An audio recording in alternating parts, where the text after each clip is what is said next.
گهدارên birûmet, temaşevanê hêja, dema we, şeva we di nava xêr û xweşî de bibore.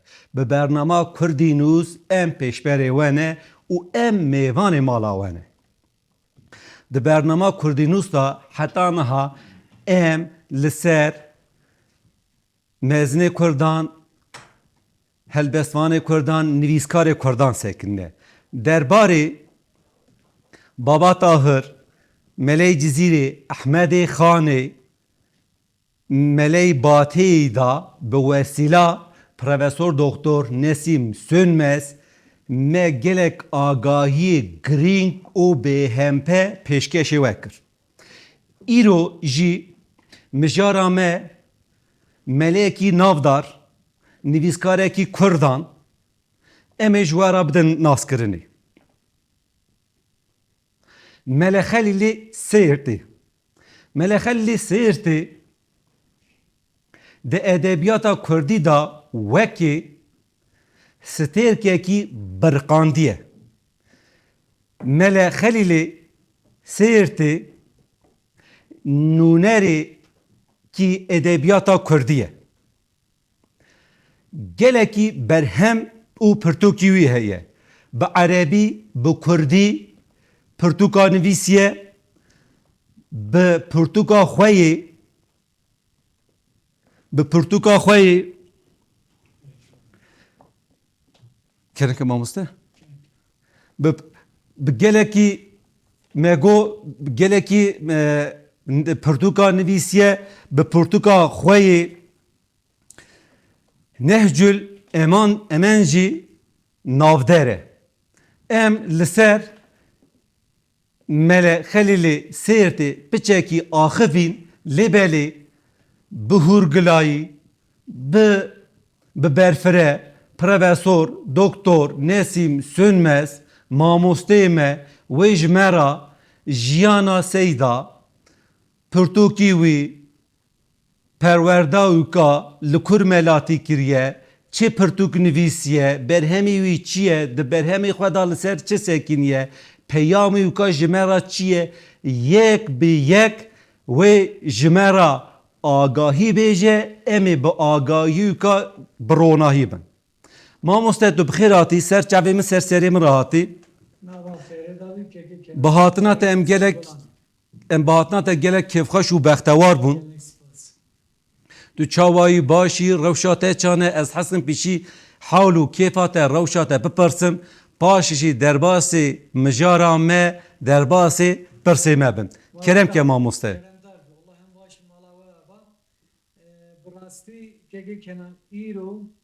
Em li ser hêjayekî me, li ser alimekî me zul cenahe ney, zul ecnah yani pir alî em ê biaxivin, em ê wî bi gelê xwe bidine nasîn û tu derbarê wî de agahiyên ku berdestê me hene em bi gelê me re parve bikin.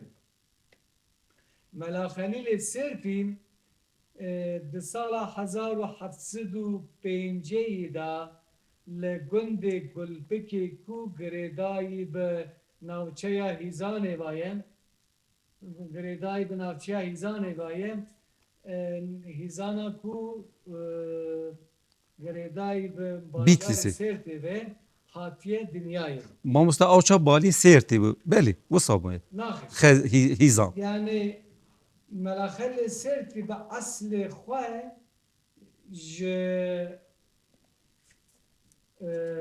Hîzanê ye, ne ji Sêrtê ye. Yani boçî jê re hatiye gotin Sêrtê, em ê di demajoya bernameyê de behsa wî bikin. Kana gelo problem çi ye, çima jê re gotine Melek Xelîlê Sêrtê. Em weke dubare bêjin, Melek Xelîl bi eslê xwe ji gundê Gulpikê ye, ku gundê Gulpikê bi navê Sûdtaşê îro hatiye binavkirin. Ev gunda girêdayî bi navçeya Hîzana Bitlisê vaye di sala 1705 da hatiye dünyayê. Belê mamoste. Navê bavê wî Hesen e, malbata wan malbateke malmela ye, malbateke alim û zana ye. که کنن ملا خلیل جارا یکم لگند خواه لجم باب خواه دست به خواندنا مدرسه دکه و پشترا دما قرآن پیروز ختم دکه ده هیزانی ده مدرسه هیزانی دا خواندنا خواه بردوام دکه لگور کهونه شوپیا ولات کردان مدرسه کردان جهیزان دیچه بدلیسی لمدرسه بدلیسی دخونه هر وها لمدرسه وستانی و ایروژه را دبیجنه گواش آنجی کاواش و جورجی دیچه لخوش آبی بردوام دکه خواندنا خواه جورجی گله که دوام دکه پشترا لگور هنه که آگاهی شفاهی یعنی آگاهی درکی دیچه لجزیره بوتان ده مدرسه سوردا خواندنا خواه بردوام دکه هر داویه ملخل سرتی دیچه آمیدیه آنجا عرب دبیجن عیمادیه و وقت اف در پایتخت میرنشین بادینان بو لوی داره ده مدرسه قبه خانه ده آنجا هم کرد بیجن قبا لی پرانی ده بیجن قبه خان ده مدرسه قبه خانه ده دخونه خواندنا خود تمام ده که اجازت نمای خود دگره و دگره اوی گنده خواه هیزانی دست به خبات خود کن ماموستا ملا خلی سیرتی ام دگو نبی اوه بیناسا یوکا بسیرتی تناس کرنه لی خلکی هیزانیه لگونده قل بقیه ev seyirti jkol hizane çiye seyirti lura cibiye juite mamosta yan natut kari derbarı kadacık çeki agahi bilir. Derbarı perverdavet desturat çen have o ki deneci be temaşegeri mera parvelum paşi ve germ ser persavet. Mela Halil dema amri takriban be 10-12 salim bavi Mela Hasan be destevi digre دبه جم إبراهيم حقية أرزورمي يعني أو وجه إنسان كذا كي بناف الدنجة النافشة أرزورمي يا حسن قليم لو داري أنجي رجال بيجينا باسينلر قاسي دمك دمينة بشترا بعد جارت سيرت تلوي لو داري وفات لك أنا هاج جوراوي لتلوي يا كي ونجي نزانم باليوسا دبه از خازم توج كره مرا دعابكي وكره من ببا عالمه كي مزن هر وها إبراهيم حقية أرزورمي دبجا خده تعالى تمنك الدريش علمك زيده وعملك صالح بدأت وساتي خويا كرنكم او دعاء إبراهيم حقية أرزورمي قبول بيكو ملخل سيرتي بویا عالمه که اوقاسا مزن او بناو و دنگ ایجار ام دما لبرهمین وی میزاد کن ام دبینن حقیقتا ملا خلیل پرورده که گله که باش دیتیه لورا مثلا گاوا ام بپرسن ببیجن گلو اجازت نامه یا خواجی کی گرتیه برسواوی پرسید به اوکو ملا خلیل سرتی سيد العلماء مدرسة قبهاني ملا محمود ورقرتيم ام ملا محمود دوي سردمه دا عالمك تيرا خمزمية و زيدتر بناو دنگ بيه اجار ام بگرنه سر برساوه که بوچ جراحاتيا گوتن سيرتي بالنسبة سيرتي هاتين ناس کرن ملا خلیل دما مدرسه قبهانی اجازت نامه یا خوارد گرم و دگره تی ناوچه هیزانی ده مدرسه دا درسید ده و هر وها مدرسه میدان از غلط نبناویش میدانه مدرسه میدانه دا بقاسی 10 سالان درس فقیان دده پشترا لسر توصیه باوی وی ملا حسن راد به دچه باجار سرتی و ساته خویا کرن کم و وقتی حوجداری سرت زیده تر با عالمان هبویه لسر ویه که ملا حسن جکر خواه ملا خلیل دخوازه کم بچه لسرت درسا فقیان بده فقیان پرورده بکه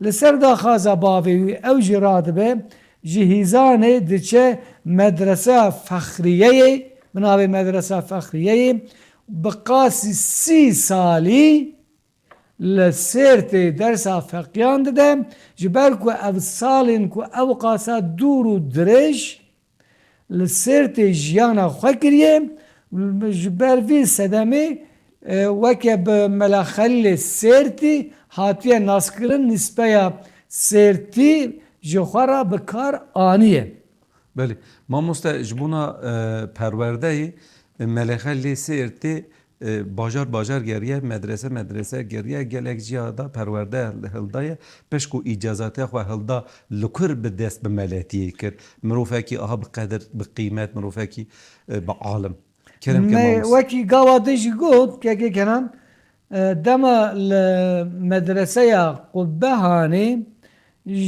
سید العلماء ملا محمود بهدینی انجی بادینی اجازت نامه علمی وردگره ودگره ولات خواه هیزانیم لناوند هیزانی ده مدرسه ده بقاسی 10 سالان درسا فقیان ده یعنی امدکارن اوها بجن که کنن ملا خلیل ده عمر خود 10 سالان لهیزانی ملاتی و سیداتی کریه 30 سالی جی لسر به ملاتی و سیداتی کریه کم زیده 40 سالی ده خدمت علم دابیه فقی پرورده کرنه ما مستتهجا بسا مدرسه کر ده ارتنگارا کردستان دا گلکی مدرسه هنه ده نابا مدرسه دا جی گرینگتیا مدرسه کوپاهی چیه سیدای من؟ gelek spas که حقیقتا فرصه که هجای و پرسی براستی لازمه ام جی مدرسه قبای آنجی قبه هانه زلال بکن مثلا چوا همه بیجن لقاهره یعنی لمصری زانینگاه الازهری هیم زانینگاه الازهری دا جی ترکیه جی ایرانی جی عراقی جی سوریه جی سعودی جی امارت عربان گلک فقی دچین لوی داره دخونن هر وها هری باشلده بله هر وها مدرسه قبهانی جی مدرسه که دوی آسیده یعنی نکو فقیین تن دفدورا باجار آمیدی چنه لی خواندنه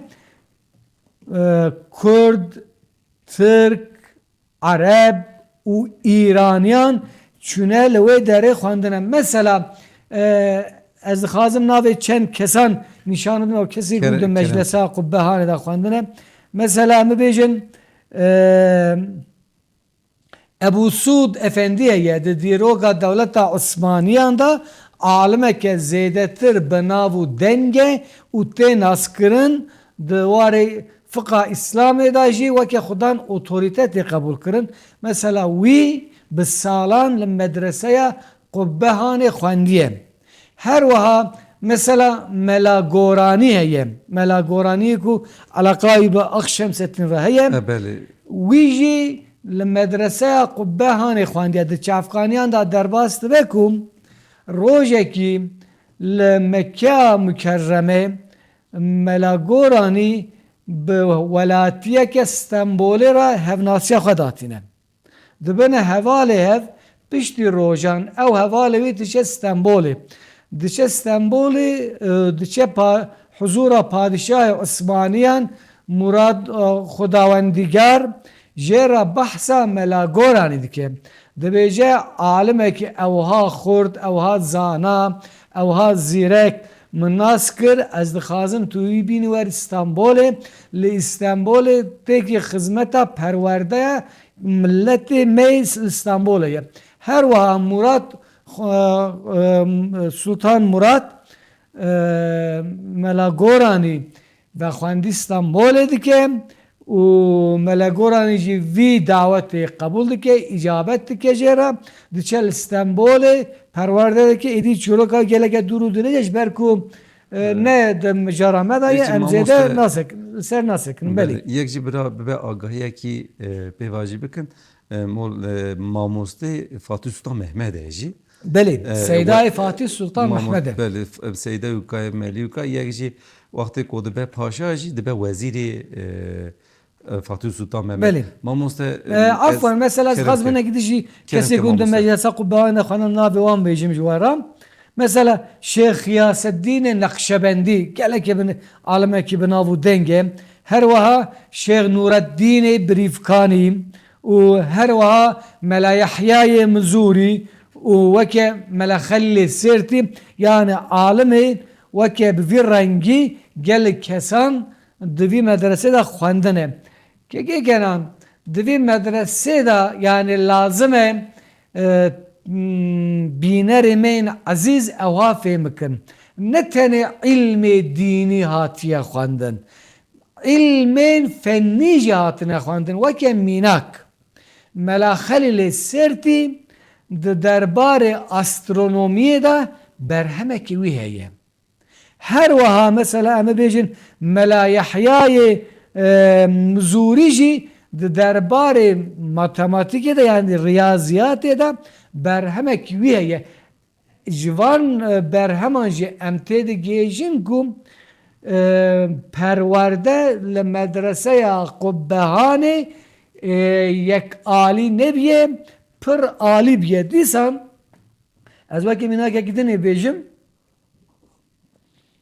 گروک اولیا چلبی هر کس ناصر که هر کس ناوی بیستیه اولیا چلبی زیدتر ده سیاحتنامه خود بحثا مدرسه قبهانه دکم ده بیجم مدرسه قبهانه yani ne kutan بیجن آمد دیگره لولات کردان 10-15 سالان دیگره و که گروک تثبیتین خواه دنویسینم دوان گرین خواه دا جاره کیجی چه آمدی لآمدی مدرسه قبهانه دبینه گاوا مدرسه قبهانه دبینه وی وکه مدرسه که باش بشطافات عظامت وی نشانی مددم و دبیجم فقیه گود مدرسه قبهانه دا پرورده دبینین وکه آریستو چاوا پرورده دیتیه وکه ابن سینا چاوا پرورده دیتیه فقیه مدرسه قبهانه جی اوسا پرورده دبینین هر وها دبیجه از چون مردینه من لمردین مدرسه قاسمیه دید و که اون زن مدرسه قاسمیه مدرسه که زیاده تر بناو دنگم دبیجه از چو موانه من مدرسه خورخوره دید لینه ممکنه که مرد مدرسه قبهانه بوان مدرسه را قیاس بگه نوبر اوان دا فرقه که گلکه مزن هیه دبیجه بله ما مستجبونه و آگاهی تمالات اوا ما دیروکا ادبیات کردی دا مرف کو بهره ملی نافدر گردای تاریخات کیه مله خلیل سیرتجی کیجان تاریخاتی بو سیدای من ادکاری درباره ویکادای جج مرابش که آگاهی خو پیشکش بکی باشه سر چوان ام قبل برهمی میزه دکن بله ام دبینن کو ملا خلیت پیروی طریقتا قادریانه یعنی ام ده هر برنامه خود وکه دوباره دبیجن ام دبیجن ده ولات کردان دا ده ناوا کردان دا ده 100 سالا 15 16 17 18 دا هر زیده طریقتا قادریان بربلاو بو هر وادوی سردمی داجی طریقتا قادریان بربلاو بو ملاخل سرتیجی خلیفه شیخ احمد رشید شیخ احمد رشید اوجی خلیفه مولانا خالد شهرزوریه yani Mevlana Halid Şehrazori ama bejin Şeyh Ahmed Reşid o melahalli serti je tarikata je afan az دوباره بكم Kerem Kemal Mustafa. melahalli serti megot je tarikata Kadiriyane peyrevi tarikata Şeyh Ahmed Reşid Şeyh Ahmed Reşid neş tarikata Nakşibendiyane neş tarikata Kadiriyane belki mevar küçük tevliye kişiye kadar ama sana rast bakın lem de piştra em de binin ku melahalli serti geleki neziki tarikata Nakşibendiyan jibuye her vaha buya peyrev Şeyh Halid Ciziri Şeyh Halid Ciziri halife Mevlana Halid Şehrazoriye yani Mevlana Halid Şehrazori Şeyh Amibejin Halid Ciziri o Melahalil Serti desen em dubare bakın em dizanın ku tarikata Nakşibendiyan به هاتنا مولانا خالد شهرزوری دناوا کردان دا بربلاو بیه بری طریقت قادریان سردست بیه لورا ملاخیل سرتیجی یک جنونرین طریقت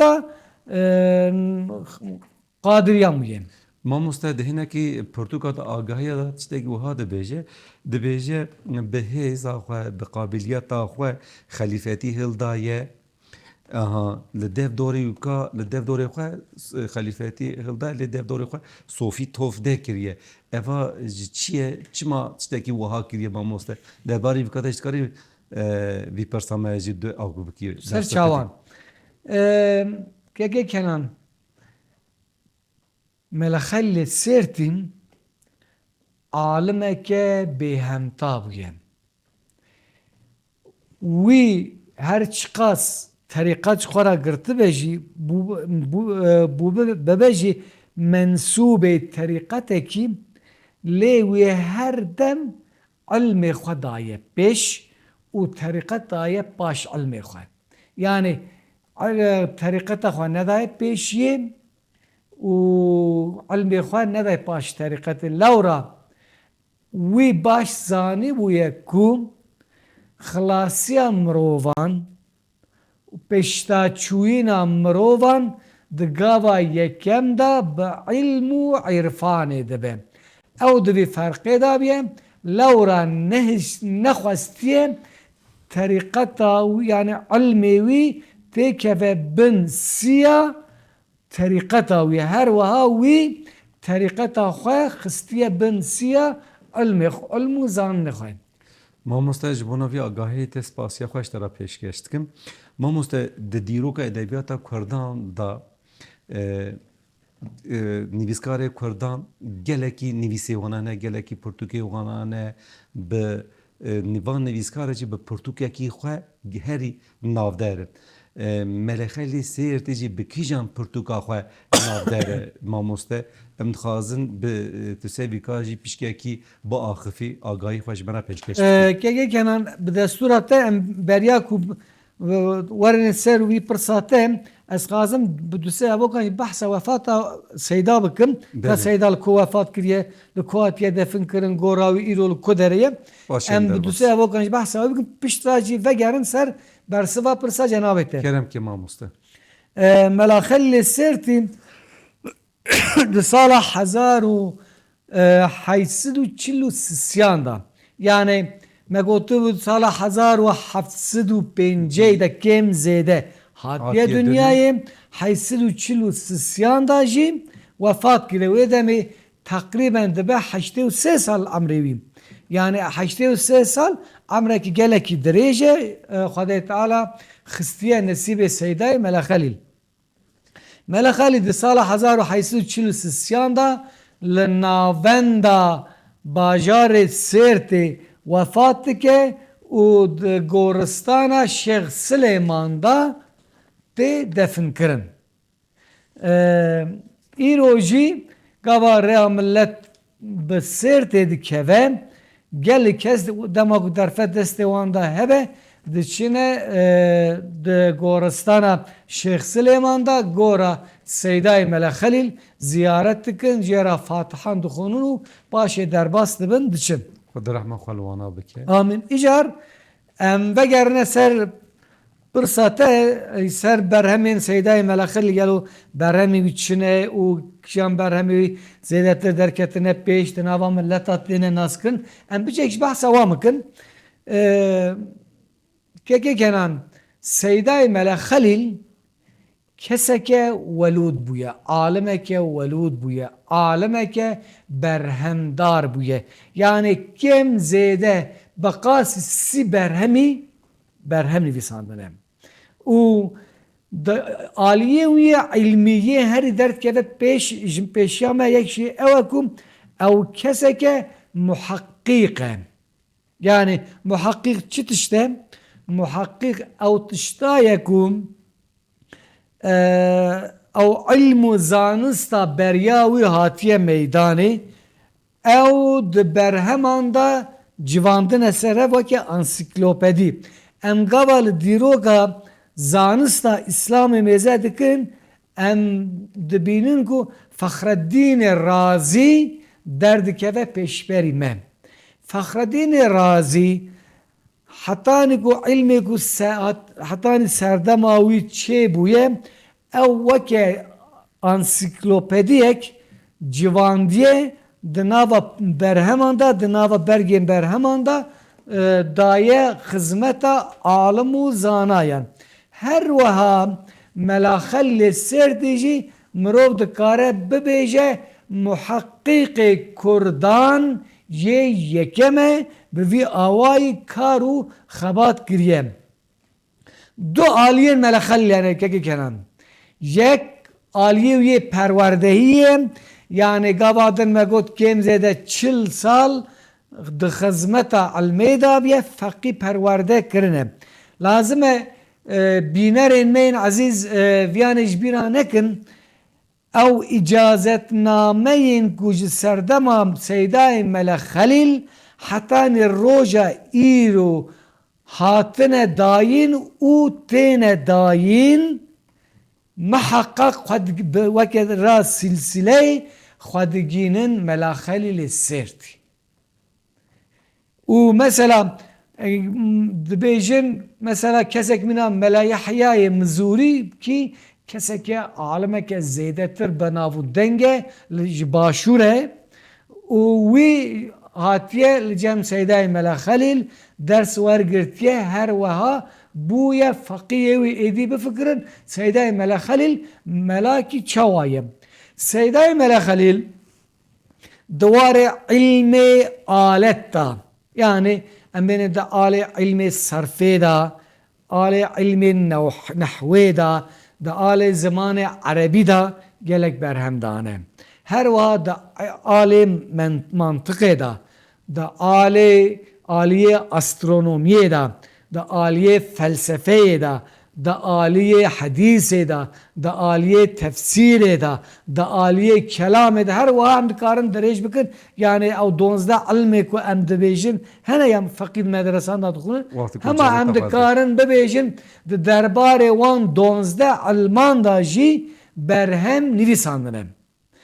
İcar tabi yani mixabin gelek destxetên wî îro di malbata wî da hatine veşartin.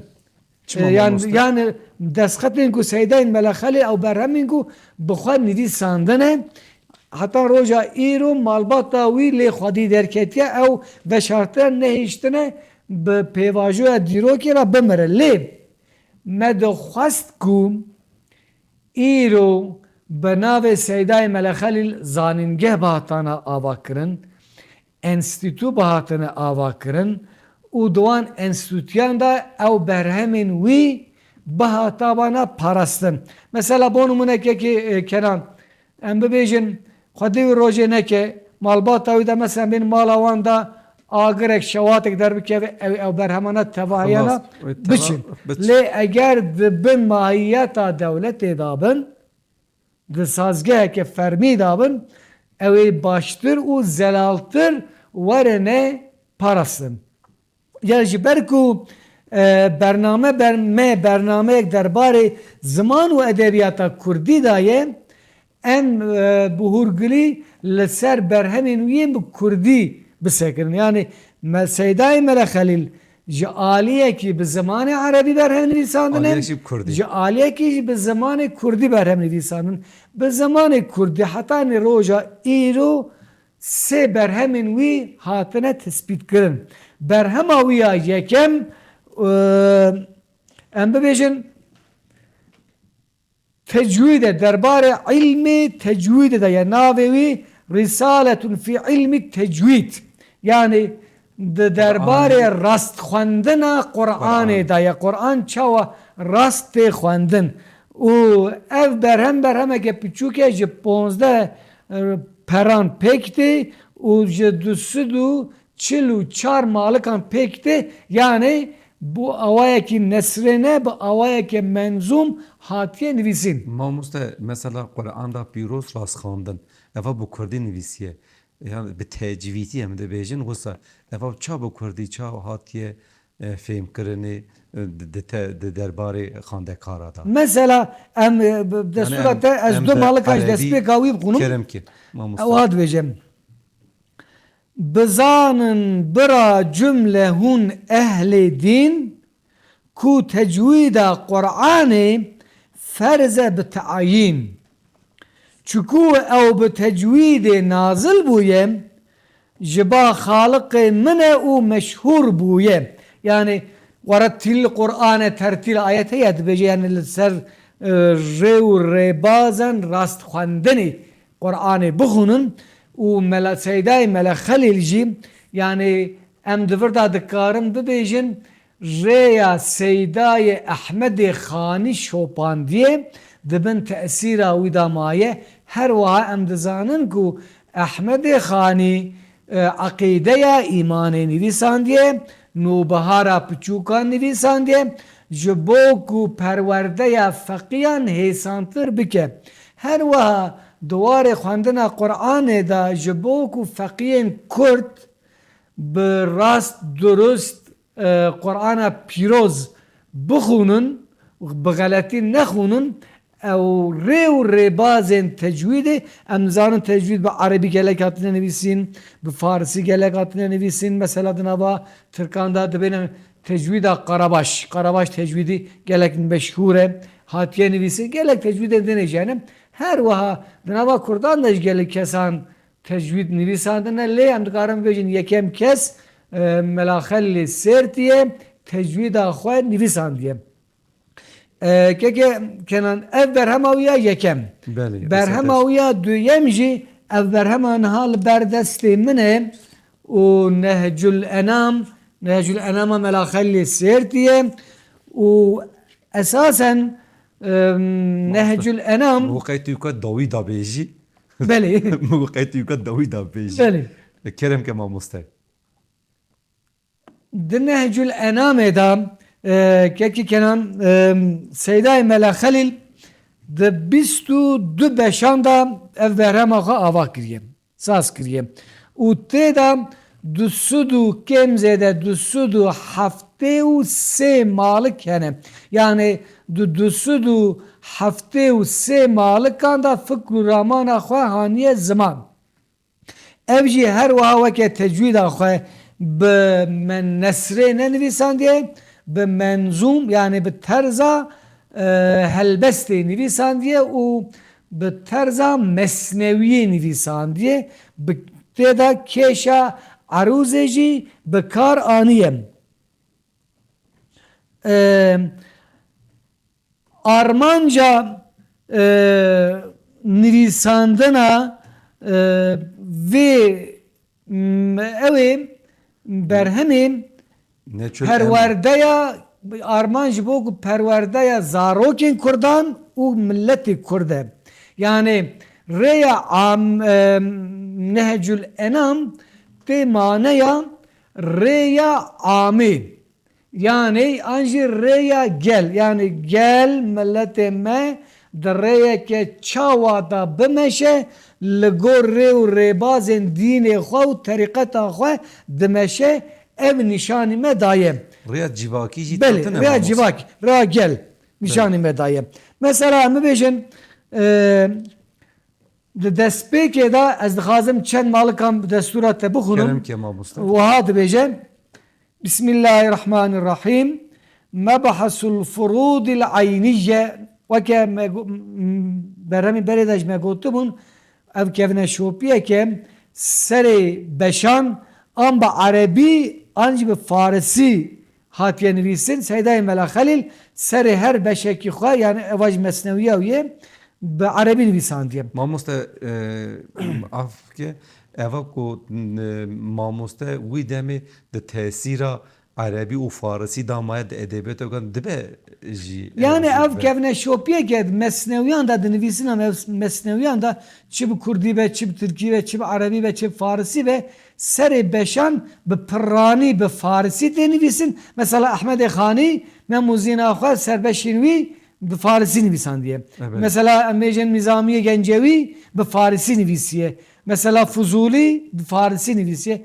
Lê Seydayê Mela Xelîl bi Erebî nivîsiye. Ewa dibêje تقه دير نطق بيانا فسيح جبو فرد عينان مرد مليح كو إيمان إسلام صوم سلات لسر مال داران حج زكاة لسر تاج فردان أي نورجان بزاني تو أركان شرط دوان هچيكو شرعي تو محتاج بي جبو زانيناوي دي منقاد بي تو إيمان باوريا دل بزان متعبون İslam bizahir bizan velakin kayak be yeki nabitin Müslümani be her duan na be her duan nabitin tu ma'naya şade ku bavar biki telaffuz eğer kadiri pe bikim ji küfre tu beşek xu xarijdiki vele esle dini tu hasıl dikim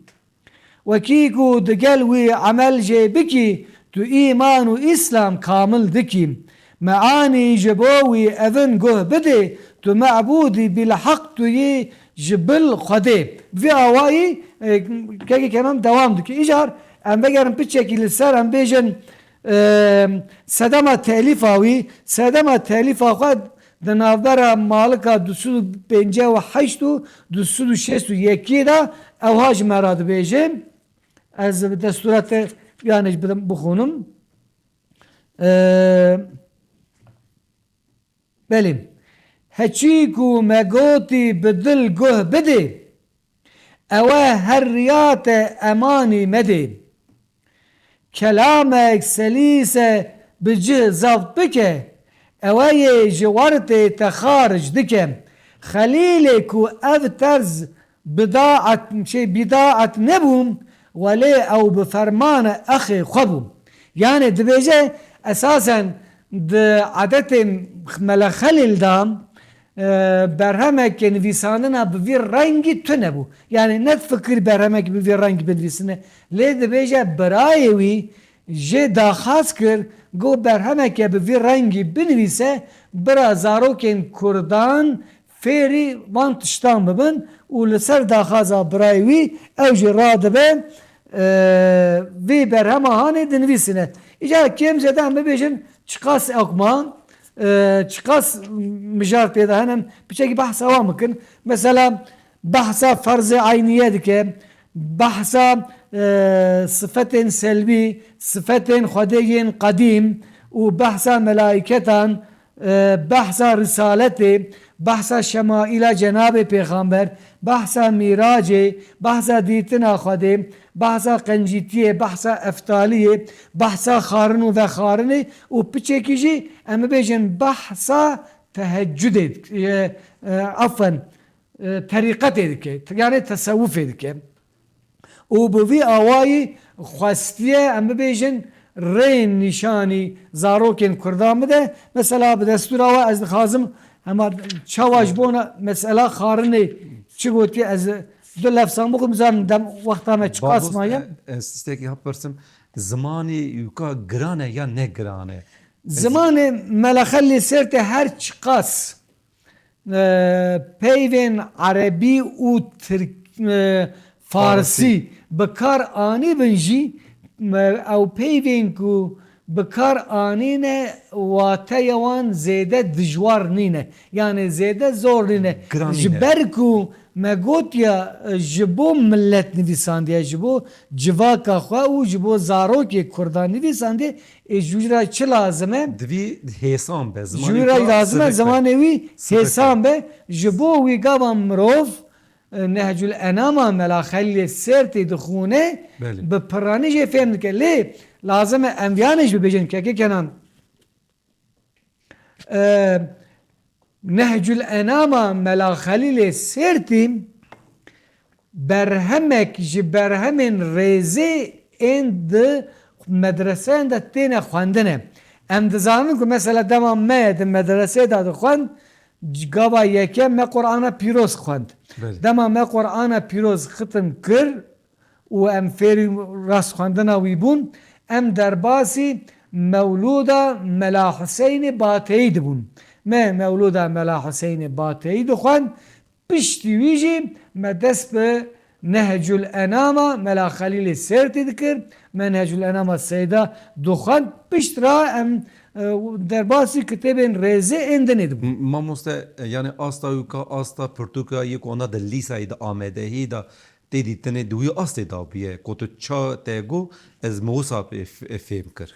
Yani ji ber ku gava tij me gotiye ji bona zarokan helbet ji bon zarokên ku nû mezin dibin temenê wan deh, donzdeh, ponzdeh, hûjdeh ji bo wan zarokan hatine nivîsîn û hakîqeten mesela di rabûn û rûnişkandinê da di lexwekirina cilû bergan da di xarin û vexarinê da di naskirina Cenabê Pêxember da em bibêjin di zanîna sifetên Xwedê Teala da seydayên me di medreseyê da ev weke bi nezmê bi me didan ji berkirin û rojê pênşemban jî piştî nimêja esrê tesellî dikirin em îmtihan dikirin kanê me vana bi rastduristî ji ber kiriye an na.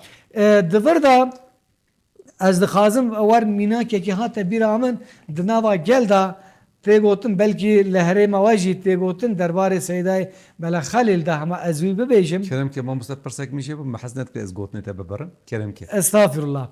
Yani em dizanin ku Seydayê Mela Xelîl hakîqeten seydayeke zêdetir zîrek bûye jêhatî bûye alim bûye. Îcar dibên rojekî li gundekî gurek rûviyek û hêstirek bi hev re dibine heval. Mamoste tu dikarî wan hesîkat sa jî bêjî. Gur, rûvî û hêstir. Belê. Li gundekî dibine heval meha havînê meyên havînê li çol û çiyan digerin gur û rûvî goştê heywanan berhev dikin dixwin û hêstir jî di çêreyê ya û zeviyan da di çayî û çîmenan da dibe zivistan. Dibe zivistan hêstir li ber derê dem bêjim heta ku dibe zivistan gundî dewar û pezên xwe dikin gom û tewleyan. Ne wesayê êdîl derve namîne. Wisa. Hêstir li ber derî berfê pînkol em pîkol dike dibêjin û hêşnayê derdixîne û dixwen.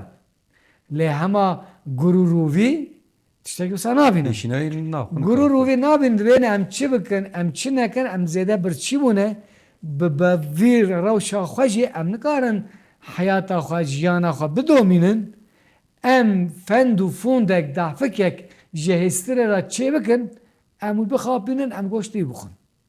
Tamam. Terin cem hêstirê selamu aleyküm aleyküm selam. dibêjin û dizanin tu dizanî zivistan e û xwarin jî tune em bixwin tu jî birayê me yê piçûkî biborîne yani ciyê birayê piçûk bimîne ne lazim e birayê mezin kar bike tu yê destûrê bidê em ê te bikujin te bixwin hêstir dibêje baş e kanê em mêzekin heqîqeten em kîjan piçûkin em goştê bixwin belê ji gor re dibêje ka salê xwe bêje tu çend salî tu kîjan salê de hatî dinyayê dibêje sala ku sûra Diyarbekirê hat çêkirin dema karkeran îşçiyan dixebitîniyan min puantaja wan digirt Belê. aha dibe baş dibe birayê rovî kat tu bêje tu kengî hatî dinyayê rovî dibêje bira dibêje dema demekî ji dayîka xwe pirsî dayîka min ji min re got kurê min dema tu hatî dunyayê afan dema sûra Diyarbekirê dihat çêkirin simbêlê te hîna xwe nedabûn Ew jê mestir çê bû. belê dor tê dora hêstirê hêstirê jî dibêje diya min ji min re got roja tu ji tuhanî dunyayê bavê te li ser nalê binê lingê te da ew nivîse dîroka ji dayîkbûna te nivîsiye dibêje ka ez nizanim bixwînim weke ew nizanin ez weke nexwendan me yani Türk dibêjîne oxur yazarlı değilim dibêje ez kesekî nexwendan me dibêje birayê rovî tu bixwînim birayê rovî dibêje bira ma min puantaj girtiye puantaj birayê gur girtiye bira ew bixwîne ew dizane bixwîne tabii birayê gurî feqîrê min çi zane bixwîne baba nalê hes min lingê xwe bilind dike gur lê mêze dike naxwîne hêstir tîne tê em bibîne payînekî li gur dixîne gur li erdê dirêj dibe dibê kuro tu kî ku tu xwedkî weke mela seydayê mela xelî xwe zîrek de hesibînî tu min dixapînî tu kî min bixapînî yani devir de mesela seydayê mela xelî tu zîrektiya wî zanayiya wî ji bo ku derbikeve meydanê di nava millet de tabi weke gotegot tê gotin Yani ku pirî wisa melexelî sêr tê mirovekî zîrek û zana û aqilmend bî. belê Ey mamoste me gotibû em pişek du sê malikan ji bo Kerem ke mamoste. me bihesû adabîl ekl yani mijara adabê xwarinê çawa ye Xwedê ev teamê dixweş dane te digel av û fêkî lîbasî li te tu bê şukr manendê heywan nexwin ve bê mülaheza wî tu tiştek mexwin yani bi vî awayî mesela devam dike mirov dema hat ser sifrê çawa xwarinê bixwe çawa xwarinê vexwe mesela dibêje bixwe tu ji bo quweta taetê nebo lezzet û keyf û pir şehwetê yani gava tu xwarinê dixwî ji bona ku tu ji Xwedê Teala re îbadet bikî quwet bigêje te xwarin ve karê ve xwarinê bike ne ku ji bo ku tu lezzetê jê bigirî tu keyfê jê bigirî tu şöhretê jê bigirî ji bo wî nexwe dibêje ji bo xwe hevalan peyda bike ji bo xwarinê paşê dest pê bike yani em dizanin ku di nava Kurdan da berê gelek mal hebûn bê mêvan nebûn wisa ye yani dibêje gava ku tu hatî ser sifrê gazî feqîr û fuqarayekî bike wî ji bîne were ser sifra xwe bi wî re bixwe ne ev dirêje êdî ew nake mesela dibêje wekî ku bi kevçî bixwî qet neşo divra dibêje di ber zadê paşî ji destan bişom yani dibêje dema ku te xwarin dest pê kir û xwarina xwe qedand destê xwe bişo lê dibêje وكيكو بكفشي بخي قد مشو وقتا كتب كفشي خارنو وخارنا خد خوي إذن لازم نكتو دست خبش يعني في آواي ريو ريباز خارنو وخارني نشاني ما دده مامۆستا بەرهەمە پورتوکە سەیدای ژی نەچول ئەم داژی مەرە لێ دێرا باوەری تێدایە ئوسول تێدایە ئادەب تێدایە و هەر تشت تێدایە ڕێ و ڕێباز هەیە ئەم ئیرۆ دەبێژن کەڤنە شۆپی تێدایە و هەر تشتێ تێدا هەیە یانە مرۆڤێکی ئاها زیرەک مرۆڤێکی ئاها هێژە دنیا چا ناس ناکە چما ئاکیبێ یانە ئەڤا سەدەمە وکا ماڵباتە وی بێ مامۆستا یانێ ماڵباتە وکا کۆسا پرتوک مرتوکی وکا هیچتیه نه هیچتیه کو بلاف به در بلاف به کوره ناس کردنی سدم او بیانه سدمه کی başka tiştekçi bir nevi tişte de he yanına mamusta. براستی مرۆڤ دکاره بیانێ بێژێ di nava alimên Kurdan da zanayên Kurdan da kesên ku yekem dengê xwe giyandiye Stenbolê Seydayê Melexelî e. Mesela berhemekî bi navê Osmanlı müellifleri heye. Yekî alimekî Bursalî nivîsandiye di wirda navê Seydayê Melexelî derbas dibe. Mesela navê Melayê Cizîrî derbas nabe. Navê Fakiyê Teyran derbas nabe. Navê Ehmedê Xanî derbas nabe. Lê navê Seydayê Melexelî derbas dibe. Afûn mamoste tevan Seyda te Ehmedê Xanî Melayê Cizîrî te wana lib lib bû dünya wana nas dike û merê îro nas dibe. Sûkê herkes nas dike. Lê belê bername xwe serî da jî got me got em ê îro nivîskarekî Kurd were ji were bidin naskirînê. Ev nivîskar zêde nayê naskirîn. Mamoste kerem. Helbet yani em bêjin îro di nava Kurdan da bi qasî Melayê Cizîrî bi qasî Fakiyê Teyran û Ehmedê Xanî nayê naskirin. Lê van salên dawiyê mesela em bêjin emsalî wana da heye. Belê dwarê ilmê da belkî di hinjinek aliyan da ji wan zêdetir bêjî.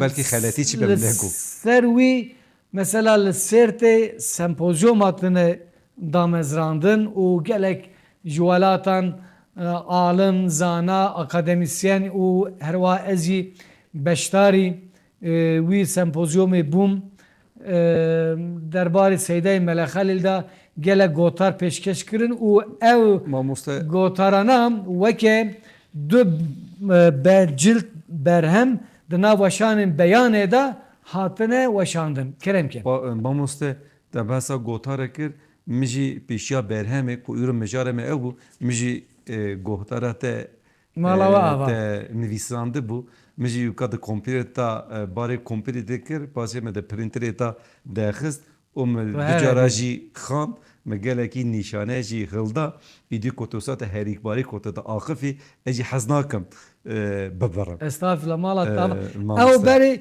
min gotarekî di wî sempozyomê da pêşkeş kiribû û piştira jî me hinekî tişt lê zêde kirin wekî gotarek akademîk di kovarekê da me da weşandinê we ji derxistê xwendiye mala we ava be. Mamoste te behsa kesayetiya Melexelî Sêrtê kir. Melexelî Sêrtê dema ku merir kurtejiyana weka dihêre dibêje mirovekî wisa zane wisa rewşenbîr wisa aqilmend biye di civatê da xweyê soz bûye ku biçûya civatê perskirkê civatê guhdarî dikir ji perskirê civatê re perskirkê wana guhdarî dikir ji wana re dibû çareser û derman. O merfekî wiha bûye. Mamoste berhema wika gelekî bi te vî berhema wikayê yê Nehcül Enam herî bûytê naskirinê yê herî navder jî ew e di girîntiya wika tiştekî hebe jî em hems dikin tu wika jî bêjî dema me jî kêm maye mamoste. Mugo ez ji wika îşte re bêjim hindik me bername me jî biqede. Yekê kenan Seydayê Melexelî kêm zêde sî berhem nivîsandine. Lê em dikarin bibêjin berhema wîya ku îro herî zêde di dinyayê da tê naskirin ev berhema. Nehcül Ename. Sedem jê ew e ku li gor fikra min bi Kurdî nivîsiye.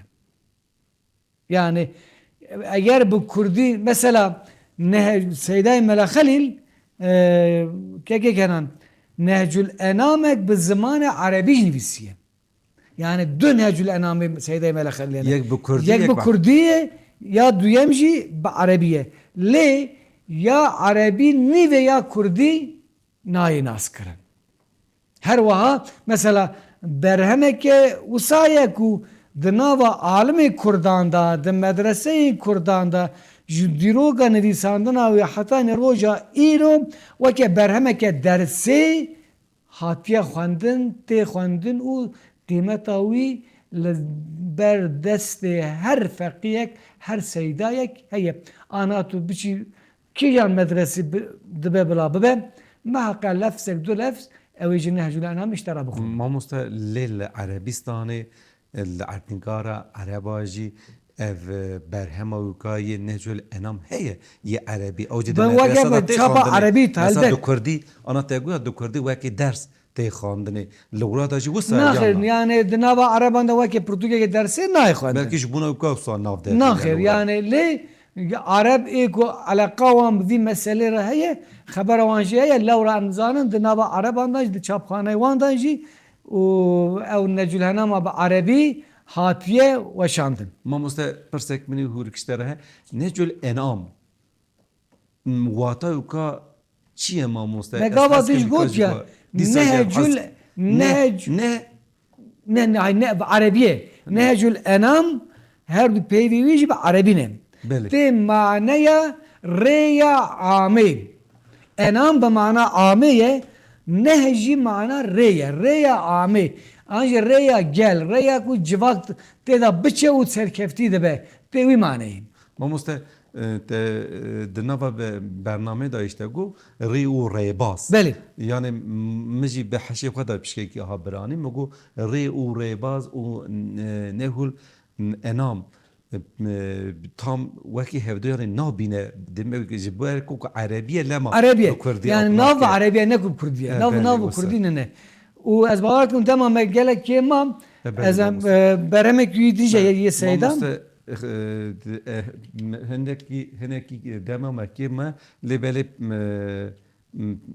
hinekî jî peyam ji me re hatine Kerem silav kim? û silav ji me re şandine Aleykümselam. û em dixwazin jî vîka jî li ser ekranê bêjin Em silav û hurmetê xwe ji bînerê xwe re dişînin.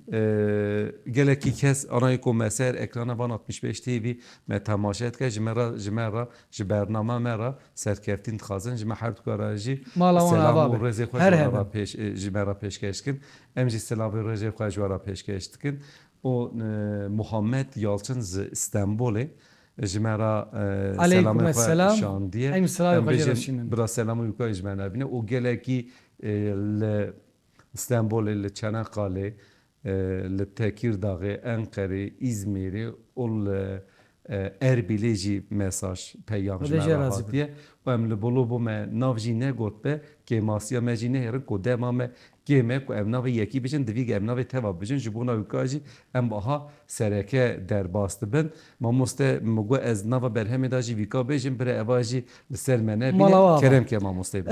Berhema wî sêyem jî îro çar helbestên wî bi Kurdî hatine dîtin û bi mexlesa xwe şewqî nivîsan yani Seydayê Melekhalî di warê şairtiya xwe da navê xwe Xelîl nenivîsandiye bi navê şewqî nivîsandiye ewa şewqî nivîsandiye ew jî di mecmuaya Melekhalî Sêrtî û her wiha mecmuaya Şêr Cuneydê Zoqeydî da ew her çar helbestana hatine tespîtkirin û îro li ber destê min in. Bi rastî em gêştin Mamosta keremke gotinekî te hebe ku tu dixwazî malekekî bixwînî keremke wisa maleka xwe jî bixwîne em jî bername xwe wisa bi dawî bikin Mala we Xatirê xwe ava. ji temaşevanê me hêja jî bixwasin. mala we ava ez ê berhemeke ji a Seydayê Mela Hüseynê Bateyî helbestekî wî Kurd heye ez wî xwe lewra me ji Nehcül Enamê çend lefz xwandin û ne lazim em dubare bikin ez dixwazim bi destûra we helbestekî wî bixwînim. Mamosta ez xatirê xwe ji temaşevanê hêja ra bixwazim û paşê jî ez mîkrofonê bidim te bidim te temaşevanê hêja mixabin encama me îro jî bi dawî bû ji bo گهدریا و جبو تماشابونا و جبو صبرا و مالا و آوا سپاسی خوش ورا پیشکش دکم حتی برنامه کواره دنوا خیر و خوشی دا ببینن هیویا هفدیتنی خاطره و ما مسته کرم که میکروفون یتیه گوتن یتیه gelek spas. سپاس خوش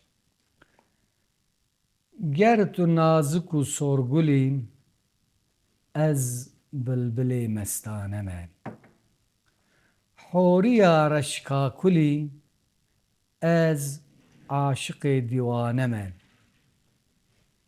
حوریا فردوس عالی قمریا باغ جمالی گر تو شمعی ور شمالی از عجب پروانمه خوش شمالی مهر و ماهی نازکا ابرو سیاهی گر تو شاهی پادشاهی از خریب خانمه پادشاه حله پوشی آفتاب سر تاس نوشی گر تو مست می فروشی از قول میخانمه